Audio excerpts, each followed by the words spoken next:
It's personal between me and you, and I'm going to do you some serious harm, you big stiff idiot. The untouchable True School Sports Empire proudly presents something the boxer games were missing. Hey, what's going on? It's your boy BT, and I came here to talk some boxing with the thousands of True School Sports subscribers. All right, so I'm very excited to discuss this topic because I just literally spoke about this last month in December, before any of this Twitter stuff even happened between Teofimo Lopez and Terence Crawford. But, you know, Terence Crawford has been very frustrated because he feels like the boxing world isn't properly appreciating his greatness, which I don't think is true at all. I think a lot of people know Terence Crawford's great. I think people give him his respect as one of the best fighters of his era. And you know, even me, like I may disagree with some of the ways Terence Crawford's moving right now in his career because I want to see him fight Jerron Ennis. And that's a whole different, that could be a 40-minute video, that whole situation. But he is a great fighter, and he literally has not went the distance since the Barack Obama administration. So he's shown a high level of consistency in his performances throughout the years. He is one of the best fighters of his era. You could make an argument that he is the best fighter of his era, and he is one of my favorite fighters of all time to ever put on a pair of boxing gloves. That's just the truth, right? But recently, he called out Teofimo Lopez for what he deems to be bullshit, because he pretty much said, "Look, man, when I see you at these fights, Teo, you don't look my way. You quiet as a church mouse. But then when someone go ahead and they stick a camera in your face, you got a whole lot to say, and it ain't so positive." And so he pretty much said, "Look, Teo, you're a coward, you know, and you're a bitch, pretty much, in so many words." And so they had a little back and forth. Teofimo Lopez told him, "Hey, you know, you're in a messy contract with Al Heyman and PBC and this, that, and the third." And, you know, they pretty much said, look, Terence is shooting down the idea of fighting Teofimo Lopez. But I want to, since they're going back and forth, it's the perfect time to rehash my ideas from last month when I talked about this. And Terence may not like this, but this is the truth, all right? And the Terence Crawford fanboys may not like this, but it's the truth. If Terence Crawford were to ever fight and defeat a Teofimo Lopez is hands down the most decorated and accomplished fighter on his whole resume if he beats him.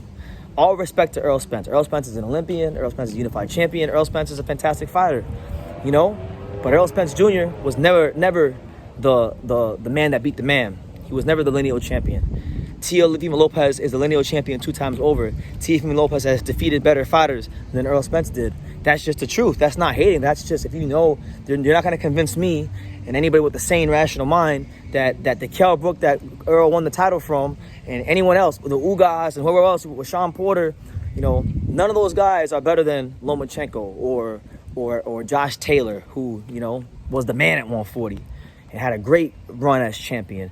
Teo beat them both, right? So that his name in boxing, yeah, he may not be the star that Gervonta Davis or Ryan Garcia or Haney is, but his accomplishments hold serious weight in the boxing ring, and that's just the truth, right? So I don't see what Teofimo Lopez is trying to do in getting that fight as any different than what Terence Crawford was doing scaling weight classes. You know, Terence Crawford turned pro at 135, just like Teo. Terence Crawford was the lineal champion at 140, just like Teo. So how is it any different that Teofimo Lopez wants to go to 47 and dare to be great, just like Terence dared to be great all those years, right? And then when you survey the options and what he could do next, I mean, come on. Errol Spence Jr., without the cataract surgery, most of us didn't want to see that shit again because Terence blew out Errol Spence Jr., right? Now he has cataract surgery on his eye that was messed up from before he had a Pacquiao fight, and now he's got they say it's about an 8-week recovery, but that doesn't necessarily mean that he'll be healthy right away. He still got to get back into camp, spar. So it's probably going to be longer than 8 weeks before Earl recovers properly. Now, if he rushes his recovery, he could probably come back, but you know, it'll be more than 8 weeks to properly recover from that surgery and get used to sparring and, you know, seeing how the eye is and that thing, and all those things, right? So do you really want to sit around and wait? I'm sure he does because the money's great, but I'm saying from a competitive boxing legacy standpoint, do you really want to sit around and wait for Errol Spence, who you already whooped, who you're already people are already demeaning the win, which it's unfair to Terence because all Terence did was be a professional and put a beat down on a guy that he was always way better than. We always knew that here on True School Sports, but some people don't listen. So Teofimo to me is a more interesting fight than the Earl rematch. Now 54, I know Terence has expressed the willingness to go to 54. If he were to fight a Jermell Charlo, then obviously that'd be great. I don't think that fight's what it once was because, it's not Terence's fault. Jermell fought Canelo and didn't even try to win. He didn't even try to beat Canelo, right? So his stock is down. I don't think that fight was now what it could have been like, a little earlier. Or if Jermell just never fought Canelo and waited for Terence, or, because he had an injury and then he just came back for the Canelo check, right? So that fight's not what it was. He could always fight Tim Tszyu. I'm sure Tim Tszyu would be down to fight him. But Tim Tszyu and Virgil are already talking about fighting each other. So maybe he can get in on that mix. But, that's not really as clear as it once was either for Terence. Just go fight a guy like Tim Tszyu. And we know Virgil had a chance to fight him, didn't want to do it. So my thing is, if it's not going to be Teofimo, then I don't really see anything better. I'm sorry. I don't. Because you're not gonna fight Boots. I'm not even gonna mention Boots because Terence feels some type of way about how Boots handled the BLK Prime situation, and Terence is definitely entitled to feel how he wants to feel about that. I criticize Boots. I criticize Bozy my damn self for not trying to make something happen with that, But yeah, to me, like. Tell me if I'm wrong. I know I'm going to get all kinds of crazy comments, right? And people are going to say, oh, BT, True School, you don't know what you're talking about. Someone may say I'm even being biased, which is crazy because I'm a huge fan of both these guys. I just don't think there's any more interesting fight for Terence Crawford right now than Teofimo Lopez. And it's not, and I'm sorry, it's not any different. What Teofimo trying to do with Terence is not any different than what Terence was doing all these weight classes for years. They literally have damn near the same career. The only difference is that when Teofimo had all the belts, there was the whole franchise belt situation. So that muddied up the waters for him being the man as far as having all the belts at 140. But apart from that little thing that he had no control over, and that was all a political thing by the WBC, Terence Crawford and Teofimo Lopez's career are almost, I don't want to say completely, but they're very similar. Obviously, Terence has never lost. Teofimo lost to George Kambosos Jr., which I still can't believe. But they're the same in the sense that of where they turned pro, what they did at 135 and 140, and now Teofimo is in a position where, yes, there's still great fights from at 40. He could fight Subriel Matias, which we talked about. He could fight Devin Haney, which is great as well. I love all those fights, but Teofimo Lopez has shown us who he is in his career. He's willing to be great if given the opportunity, and I would love to see Terence Crawford give it to him, because having that name on his resume, I don't care what he says. He can say he's small. He can say, because that's what Earl said about Terence. Oh, he's small. He's too light in the ass. These kind of things. But when push came to shove, Earl didn't have that firepower, that heat to keep Terence off of him, or the skills to think and box with Terence.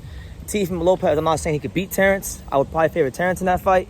But Teofimo Lopez, one thing he has showed us, whether it be against Josh Taylor, Lomachenko, fights where people think he's going to lose, that's when he fights the best. And obviously, fighting on Terence Crawford is a different caliber than those guys, but those guys were damn great fighters. And Terence Crawford's a damn great fighter. And Teofimo Lopez is a damn great fighter. And one thing about boxing is I love when two damn great fighters put on damn great fights. So what's the holdup? I know I asked, and I'm on the video on this note. I know when I was at the Rafael Espinoza Robesi Ramirez press conference, I know I had an interview here with the WBO president, Paco Marcel.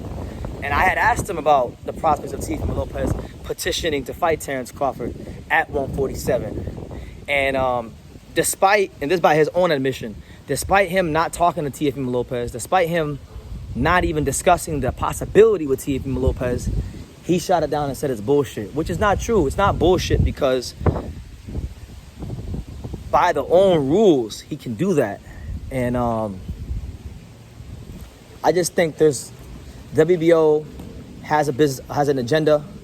These sanctioning bodies have an agenda. Terence Crawford, as far as that agenda, him fighting Teofimo Lopez is just not part of it. So that's why he's talking the way he was talking. But nonetheless, I would like to see Teofimo Lopez versus Terence Crawford. if Terence Crawford doesn't want to move up the fight like a Tim Tszyu or Virgil Ortiz. Because I don't want to see Spence, and I know he's not going to fight Boots. So that's my thoughts on that. But nonetheless, you guys let me know what you think. What did you guys make of their little verbal back and forth? And what would you guys think about Terence Crawford versus Teofimo? I think it's a great fight for boxing. But leave your comments down below. Make sure you guys take the time to subscribe. And like I say in every single one of these videos, you can love me or you can hate me, but I'm just a kid from Daniel. So until next time, take care, guys. Thank you for watching another video on the untouchable True School Sports Empire. For more great boxing content just like this video, click right here and make sure you subscribe. Much love from sunny South Florida.